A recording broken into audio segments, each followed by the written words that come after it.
Hai kawan-kawan, apa khabar semua?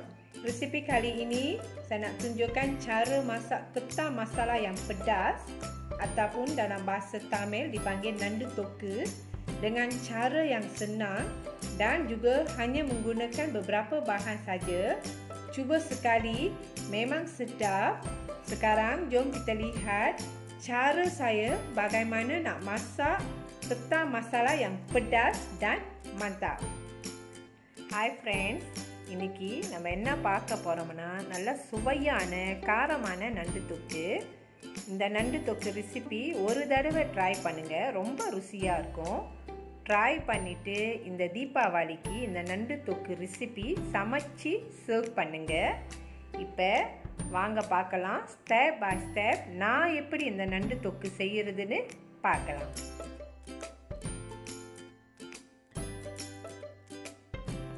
1 kilo ketam bunga yang telah dibersihkan dan dicuci dengan bersih, kemudian rendamkan selama 10 minit dengan serbuk kunyit untuk hilangkan bau hanyir.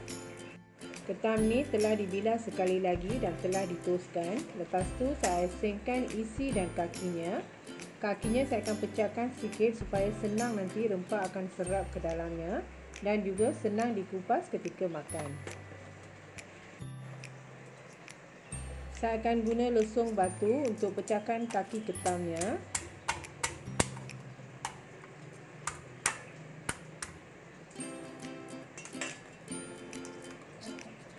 Jangan hancur sangat ya.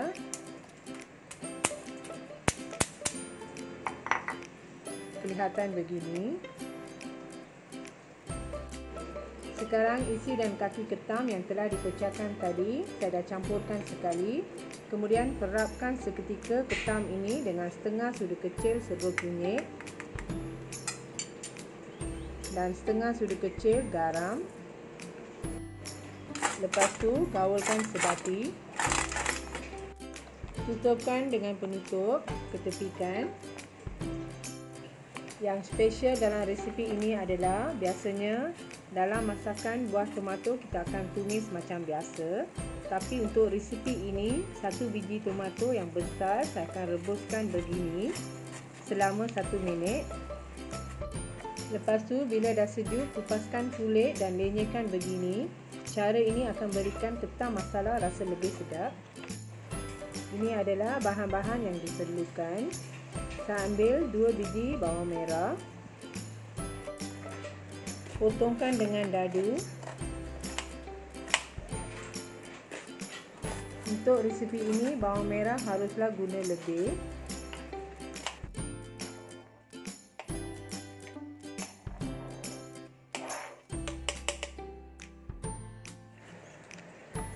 Sedikit daun ketumbar yang telah dicuci dengan bersih. Iriskan begini. Tujuan daun ketumbar memberi masakan lebih sedap dan lebih aroma. 5 tangkai daun kari, 2 inci halia dan 4 ulas bawang putih. Kedua-dua bahan ini akan ditumbuk dengan lumat.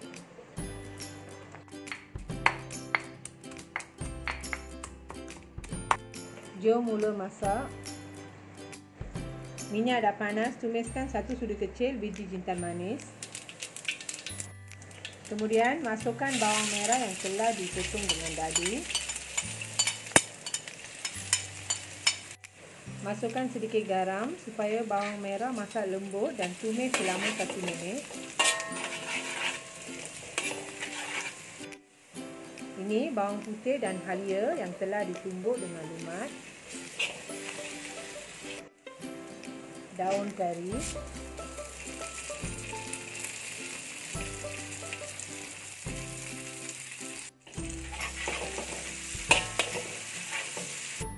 Tomato yang telah dilenyekkan.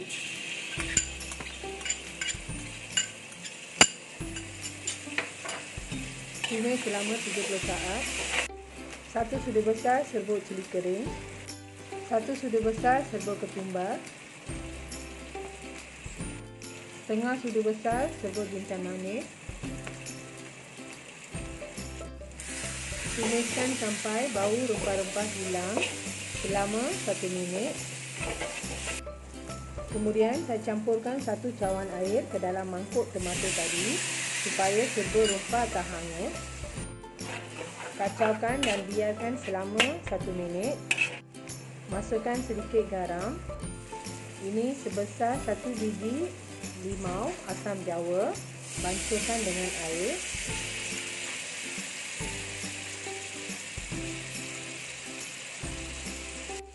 Sekarang masukkan ketam yang telah diserap tadi.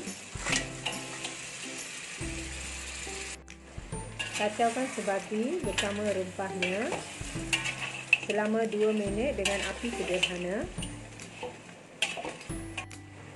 Tambahkan lagi 1 cawan air.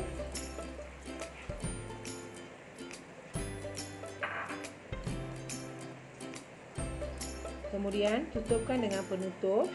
Masak ketam ini selama 15 minit dengan api sederhana. Okey, sudah 15 minit. Lihat ya, masalah ketam ini saya nak angkatkan seperti gulai. Kalau anda nak berkuah, tambahkan air sedikit. Rasakan garam. Jangan terlalu masin sebab ketika ketam diperap dah masuk garam. Ini biji lada hitam saya kisarkan sendiri. Masukkan 1 sudu besar serbuk lada hitam yang kasar untuk berikan rasa lebih pedas.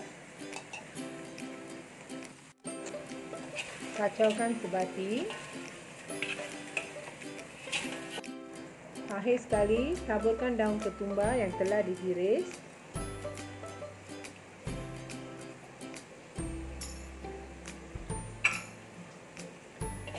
Kacau dan tutupkan api. Sedia dihidang ketika masih panas. Biasanya setengah orang akan tambahkan serbuk garam masala dalam resipi ini.